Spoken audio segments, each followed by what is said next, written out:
Welcome to this episode of the Voices for Voices TV show and podcast. I am founder and executive director of Voices for Voices, Justin Allen Hayes, also your host for today. Thank you for all your support. Thank you for hanging in with us with well over 150 episodes of the show. We couldn't do this without you. If you could do us a huge favor, like, share, subscribe, comment. That would be very helpful for us to continue our mission and to be able to help 3 billion people over the course of my lifetime and beyond. It's going to take a lot more help than just myself. This episode is incredible, like all our episodes are. We are able to speak with Chaplain Yancey. He is a bishop with the Church of God in Cleveland, Tennessee. He has served as minister since 2003. And as mentioned, he's also an Army Chaplain. So he really brings together a unique blend of spiritual leadership and military service to his role.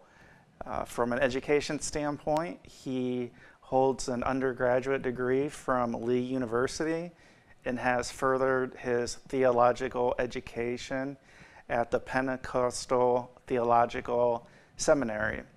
So you're going to see and hear our conversation that touches on many areas. One of those areas is the rise in suicide for military members that Chaplain Yancey has kind of come across with his work, and talks about, again, that spiritual side, as well as being a member of the service. So we say thank you to Chaplain Yancey for his service as a member of our military, and we hope you enjoy part one of our conversation with Chaplain Yancey.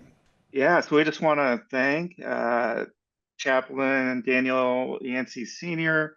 for joining us on this episode, the Voices for Voices TV show and podcast. He's got a hectic schedule, so we are doing this remotely, and we want to just thank, first of all, Daniel for his service as he is in the Army. So thank you for your service, and thank you for joining us.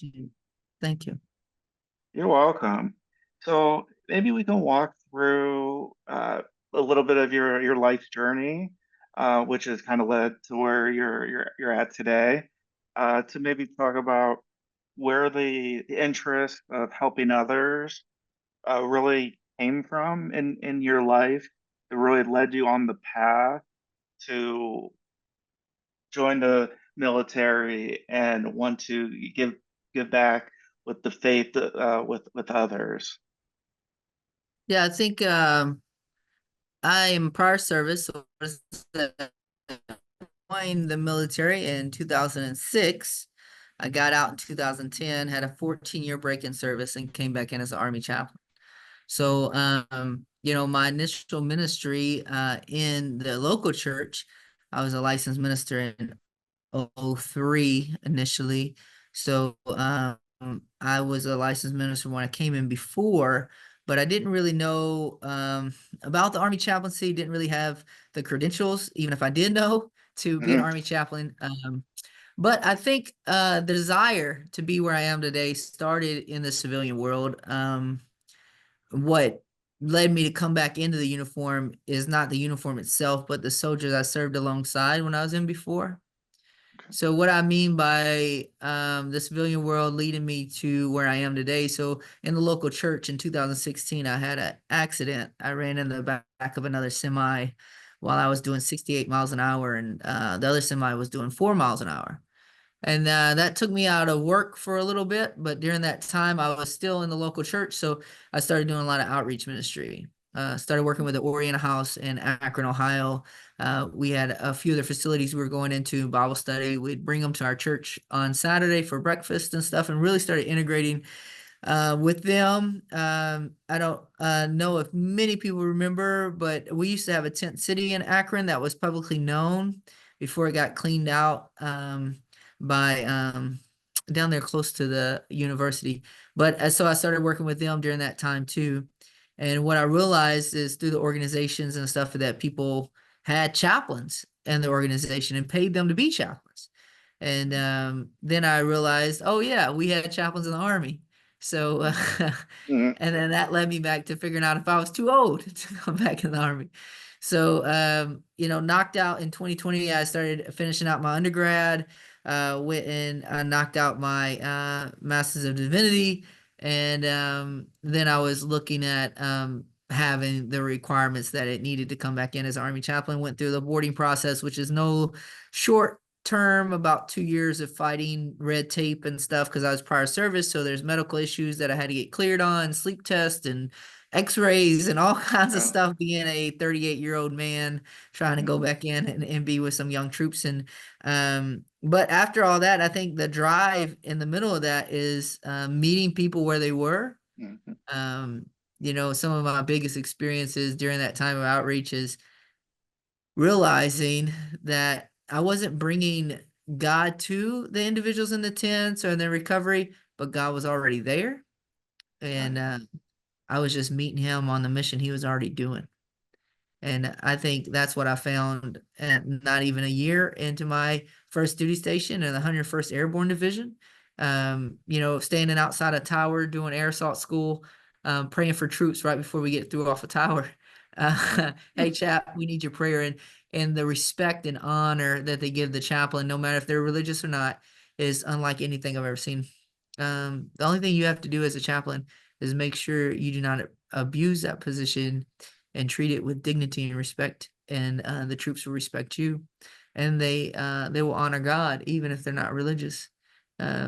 It comes with a heavy weight, but if you're doing it for the right reasons, um, you can bring a lot of glory to God in the mission that He's already doing within the military. I didn't bring God to the military. Mhm. He was already here working with troops when I came.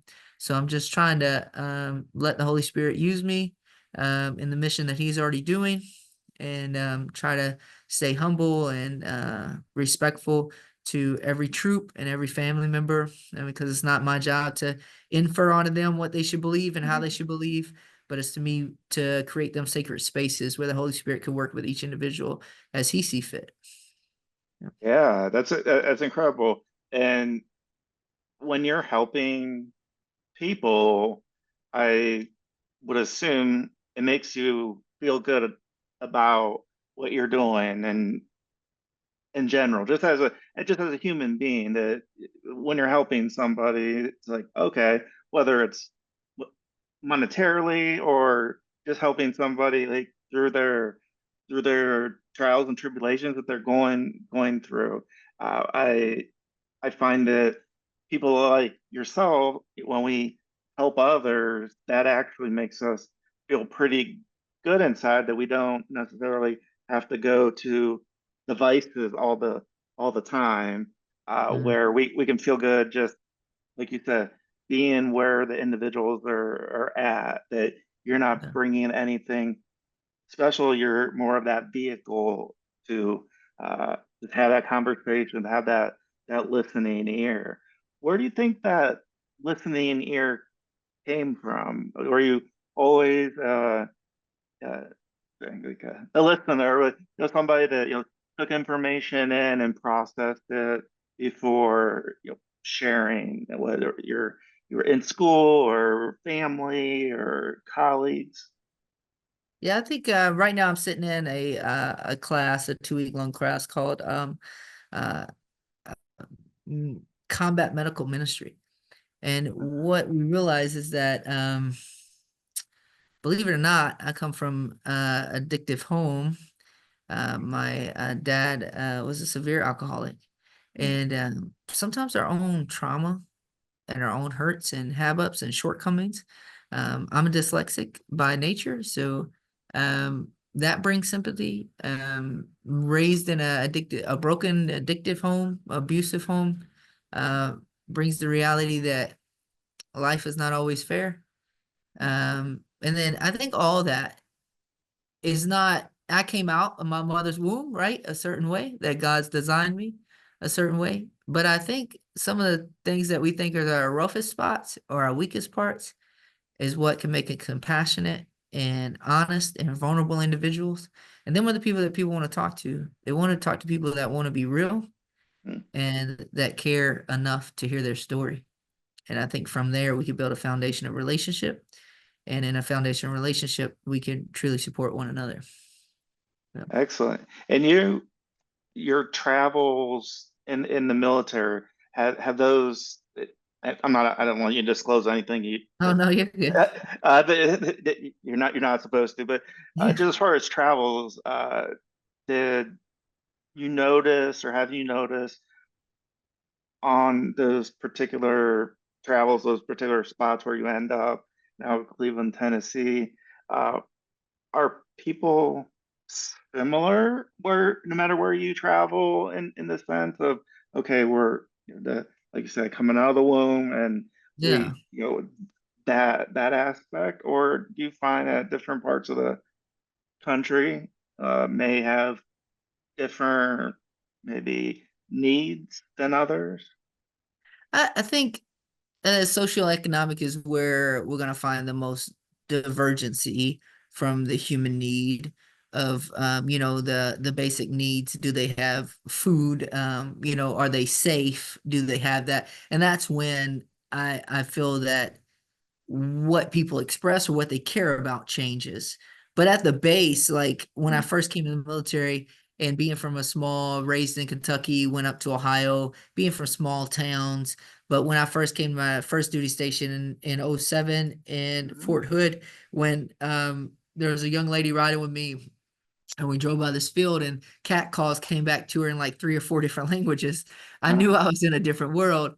mhm, But the way the military is a good picture of how people, when they come together, that human aspect of who we are at the core, like is it connects us all. mm, I was in Iraq, and some Iraqis were doing transport of the financial system when they were replacing all the currency.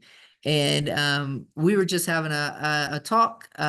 Some of them could speak English and some of them couldn't. But the ones that couldn't were communicating with hand signs or body language and stuff. And we were just having a human conversation.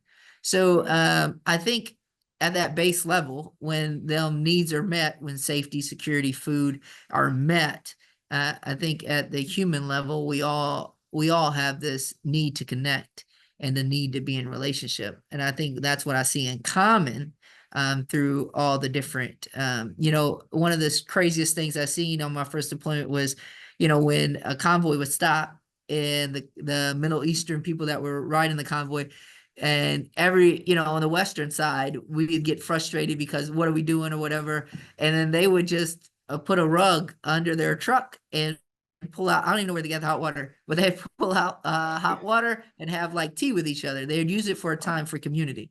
So I think in some cultures community has stayed together more than the independence isolation that we see in the western. Not because we don't want it, like we mhm, want that connection. We see through mental health right now that the connection is what a lot of people long. It's just the way our social economic system works and our community works, that somehow that's been given away or we surrendered that. But other cultures haven't surrendered that part of what it means to be a community or what it means to live inside a family. So, Then you touched on the mental health side of things. yeah. That's obviously a huge part of humanity, that we all have physical health, we all have Yeah. mental health. In your journey uh, and experience, what has been, say, like maybe like a broad perspective of when did you maybe start noticing that mental health was becoming something that really needed to be addressed more than maybe prior? I don't know if there's a way to kind of parse that out of, like, okay, well, this thing, or this Yeah. particular event, or maybe it's always been that way. Yeah, like, I know my awareness with my master's in divinity. I also was doing a co um, uh, master's degree in clinical counseling. And so the first part that I've learned is my own self-reflection, right? What does it mean? What does family dynamics mean? Not their personality that's pulling them away. Maybe it's their distrust from something in their past, or Mm-hmm. maybe it's something else they're going through. My older brother suffers with schizophrenia, and sometimes medications help, but medications sometimes, when the individual thinks they're okay and they stop taking the medications, it brings back these feelings and the emotions they have inside at an overwhelming level. Oh, So I think my awareness of the need to make sure that this community feels supported while they're taking medication, and not that medication is not a sign of brokenness, but it's a sign of a willingness to get better. And that's a strength, and that's how we should encourage people to take care of their mental health. Is if these support means either medication or group counseling or 12-step communities. If these support means are not a sign of weakness, but it's a sign of strength, when you're willing to reach out above beyond yourself and say that I care more about my health than I do about a stigma, or what somebody would label me as. So I don't know if it's ever changed, but I know our awareness of it has, and I think it's a good thing. And every time we bring awareness to the situation, I believe it's a good thing. And at least it brings a sense of empathy, um, um, to the helping community, and even to family members, if they're more aware of what you're going through. yeah. And I and I know it happens across all socioeconomic um, like the divisions Yeah. or areas. Mm-hmm. I heard, and I don't know how uh, recent the fact was. I was actually watching a Creed concert Yeah. recently, and their lead singer Scott Stapp had and I think still is going through things, and Yeah. he was talking at the show about them as a band working with an organization, which is always good to have some Yeah. notoriety and some dollars behind. But he had mentioned that uh, individuals in the military, that 20 around 20 people a day when they come out of the service are taking their lives, and Mm. that was just alarming to hear that it was that much. And as having mental health challenges myself with depression Yeah. and anxiety and that and medication and therapy, and there's good days and bad days, but when we Mhm. hear those types of numbers, especially from our our military, the people that are out there protecting us, it's hard to really just bring that in. Uh, can you speak to maybe just at like a high level of it? Unfortunately, uh, I've had a rough 5 months uh, with uh, with suicide. Oh, Um, so, what does that mean for a chaplain? Um, I tell you, some of the closest people I work with, without interfering with confidentiality mhm, situations, with one of my feelings. I can talk about my feelings going through and working with clients that did make the ultimate decision to take their life. Um, it felt for me as trying to grab sand, mhm, right? So you want so hard to grab the sand, but it keeps slipping through your hands. uh, And it just keeps slipping through your hands, and you want to stop it, and you do anything, right? You do anything to stop it, but you just can't. And I think people that are struggling, they talk about this a pre-decision, right? On mhm, suicide. So instead of, like, we talk about ACE and suicide prevention, and I think we need to start talking about suicidal awareness. For Okay. one, some people have made that decision, unfortunately, to take their life. And then I think this pre-decision, we need to start talking about building up our own self-worth and value, and we make commitments to ourselves that no matter what the world it looks like around us, we will not harm ourselves. It's easy, right? So I talk to people, it's easy to say, I'm not going to go shoot somebody on the street, Mm. right? I'm not going to go home and smack my wife. These are red lines I'm not going to do, right? I'm not going to just go out and shoot someone. Okay. Well, I want people to start saying the same thing about themselves. Okay. I want to make the decision now that I will not harm myself, no matter how dark it gets, no matter how lonely I feel. I believe that there's a power greater than myself, to borrow from 12 steps, that has a purpose and meaning for my life. And I might not always see it, but realizing that I'm not that power that created me. I'm not the one that placed me here on earth. There's somebody bigger than me that has. So there's a purpose in me that I might not see, but I know he has a purpose for me. I know that power greater than myself has a purpose for me. And and I make a commitment not to short circuit, not to shortcut that purpose, and I let my life play out. All right. Is it going to be pain and there's going to be hard times? Yeah, that's what life is, right? There's good times and there are bad times, but I make a commitment myself not to shortcut my life, and I let it play out. And I make a commitment not to hurt myself the same way I'd make a commitment not to go hurt someone else. And I think if we have the value, if we just have life value, that we Mhm. value other people, if we could value ourselves as much as we value somebody else's life, I think that would go a long way in preventing suicide. If I just valued my life Mhm. the same way I value somebody else on the street, I think that would go a long way. And if I could say anything to people that Mhm. have them intrusive thoughts, that they don't belong there, that it has no place there. Your creator didn't make you to sit around and listen to these thoughts that tell you you're not worthy. If you weren't worthy, you wouldn't be here today. Mhm. And from this Army chaplain, if I could do anything to grab you out of that dark place, is to let you know there's a creator that cares and loves for you. And if you don't believe in a creator, I would ask that you reach out to a power that's external from yourself. That's something bigger than you.